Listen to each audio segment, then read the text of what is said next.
Assalamualaikum warahmatullahi wabarakatuh, teman-teman pengguna YouTube dimanapun berada. Jumpa lagi dengan kami Simala Bapis.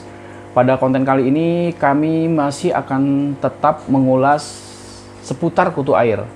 Untuk selanjutnya mungkin kita akan mengulas berbagai jenis pakan hidup lainnya, seperti misalkan cacing sutra, artemia, infusoria, dan berbagai macam jenis lainnya ya. Tapi untuk kali ini kami masih tetap akan mengulas tentang kutu air ini supaya pengetahuan kita tentang kutu air ini semakin mendalam tentunya ya. Baik teman-teman semua, kami akan mencoba lagi-lagi menjawab pertanyaan dari beberapa teman ya di sejumlah daerah yang saat ini sedang melakukan proses kultu air, dan kebenaran bibitnya dikirim dari Simalaba. Dan alhamdulillah kabar baik bahwa starter yang kami kirim ke berbagai daerah termasuk ke Palopo, Sulawesi, kemudian ke Medan, dan ke beberapa daerah lainnya di Kalimantan, hasilnya bagus. Dan pertanyaan dari sejumlah teman, bagaimana sih membuat pupuk untuk kutu air? Baik teman-teman, untuk membuat pupuk daripada kutu air ini kita memerlukan air lele. Nah, air lele itu sendiri teman-teman tidak usah repot-repot, tidak usah membayangkan kita harus punya kolam lele yang begitu lebar, begitu luas. Tidak seperti itu. Teman-teman cukup menyediakan bak plastik saja, atau lebih bagus kalau punya kolam terpal 50-100 liter air itu sudah cukup untuk memelihara lele. Lelenya pun nggak perlu banyak-banyak, bisa 4-5 ekor. Kalau kami ini sekitar 30 ekor lelenya ya. Nah, selanjutnya air lele ini akan kita olah. Seperti ini cara mengolahnya teman-teman. Ini adalah air kolam lelenya.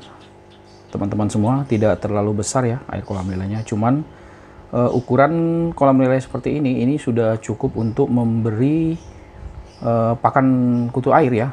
Meskipun kita memiliki 20 bak kultur hingga 30 bak kultur, itu sudah cukup disediakan oleh kolam lele seperti ini.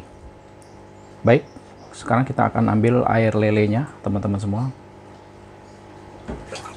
Dan jangan lupa sambil disaring supaya sisa pakan lele yang masih kasar-kasar itu tidak ikut serta dalam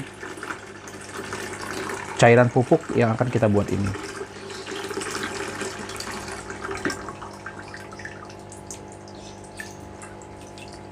Nah, ini ampasnya ya teman-teman semua. Lihat sendiri ada ampasnya. Jadi bagian yang kasarnya kita saring. Teman-teman bisa menggunakan saringan artemia atau saringan kutu air ya. Tuh, bisa dilihat bagian yang kasarnya seperti ini. Nah, yang bagian kasarnya ini akan kita buang. Baik. Kemudian kita akan saring lagi, teman-teman.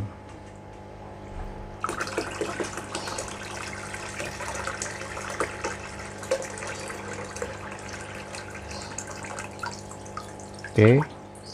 Kita tidak membutuhkan bagian yang kasar seperti ini ya.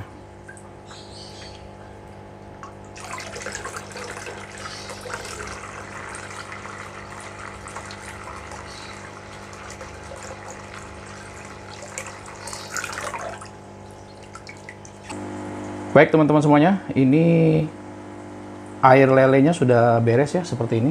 Warnanya agak kecoklatan seperti itu. Nah, selanjutnya kita akan tambahkan cairan E4 yang berbotol warna pink ini teman-teman. Dan kemudian kita juga akan menambahkan bakteri fotosintesis atau PSB seperti ini teman-teman. Mohon maaf mereknya kami tutup ya, karena kami bukan sedang mempromosikan sebuah produk. Nah, fotosintesis bakteri ini bisa teman-teman beli, ada di situs-situs belanja online ya, atau di Allshop banyak sekali. Tinggal masukkan saja kata kuncinya PSB. PSB itu singkatan dari fotosintetik bakteri.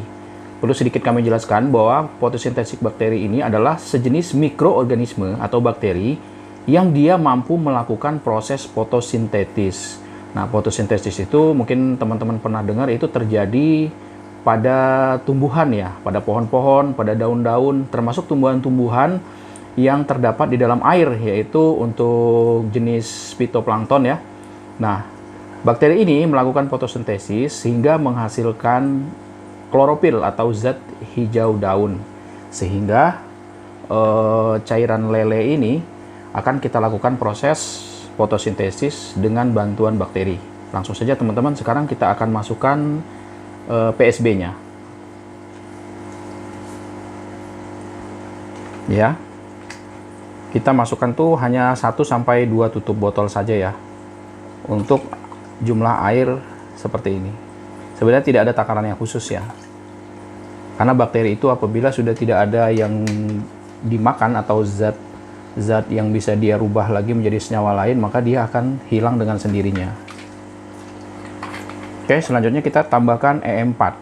E4 itu singkatan dari efektif mikroorganisme, sama dia adalah mikroorganisme juga yang fungsinya itu lebih ke arah fermentasi, yaitu mengubah senyawa-senyawa organik atau senyawa-senyawa karbo yang terdapat dalam cairan maupun benda padat, sehingga senyawa-senyawa tersebut berubah menjadi senyawa-senyawa nutrisi atau senyawa-senyawa glukosa yang bisa dikonsumsi oleh kutu air tentunya.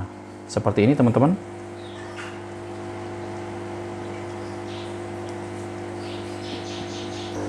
Untuk langkah selanjutnya, kita perlu menambahkan yang namanya aerator. Oke, baik teman-teman.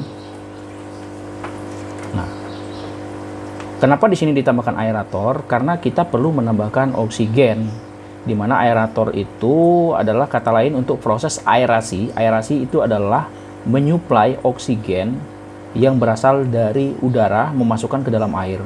Kebutuhan oksigen ini tentu kita butuhkan sebagai alat pernapasan dari bakteri-bakteri yang kita organisir untuk melakukan proses fotosintesis dan proses fermentasi yang terdapat di dalam cairan lele ini teman-teman. Kemudian oksigen tentu juga akan bereaksi dengan senyawa-senyawa kimia lain yang terdapat di dalam cairan lele ini, yang mungkin senyawa-senyawa kimia tersebut bersifat toksin atau bersifat racun, sehingga dengan dia terikat oleh oksigen, kita berharap bahwa senyawa-senyawa toksin tersebut akan menjadi netral dan tidak berbahaya bagi kutu air. Nah, cairan ini akan kita diamkan selama kurang lebih 1-2 hari. Lalu tentu teman-teman ingin tahu seperti apa hasilnya, maka seperti inilah hasilnya. Baik teman-teman semua, seperti inilah hasil yang sudah jadi. Teman-teman bisa membedakan ya antara yang sudah jadi dengan yang belum jadi. Nah, setelah 1-2 hari maka hasilnya seperti ini. Yang belum jadi warnanya itu coklat, berwarna coklat ya. Yang sudah jadi berwarna kehijauan. Tentu sangat berbeda sekali. Boleh teman-teman teliti lagi ya. Ini yang sudah jadi berwarna kehijauan dan yang ini berwarna coklat. Kenapa demikian? Karena inilah yang kita kehendaki. Air lele tersebut di dalamnya ini sudah bekerja yang namanya bakteri PSB, yaitu fotosintetik bakteri atau bakteri fotosintetis.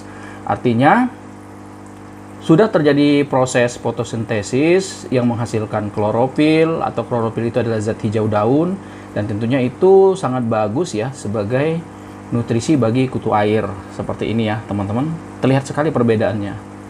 Oke, nah ini sudah bisa dipergunakan untuk dimasukkan ke dalam bak kultur. Fungsi daripada cairan ini bisa sebagai pakan alternatif, kemudian bisa juga dia berfungsi sebagai pupuk atau membuat habitat kutu air menjadi semakin nyaman. Oke teman-teman. Baik teman-teman semuanya, setelah cairan pupuk ini atau pupuk organik ini sudah jadi, selanjutnya kita akan memberi pakan atau kita akan masukkan ke dalam bak kultur kutu air. Seperti apa sih jumlahnya? Untuk ukuran jumlah, kita cukup menggunakan gelas seperti ini teman-teman. Kira-kira segini aja. Oke. Nah, teman-teman bisa lihat sendiri, warnanya itu berwarna hijau. Berbeda sekali tadi pada saat air lele kita baru masukkan, itu warnanya coklat. Kemudian ada beberapa video kami sebelumnya, kami menambahkan E4 langsung pada kolam lele.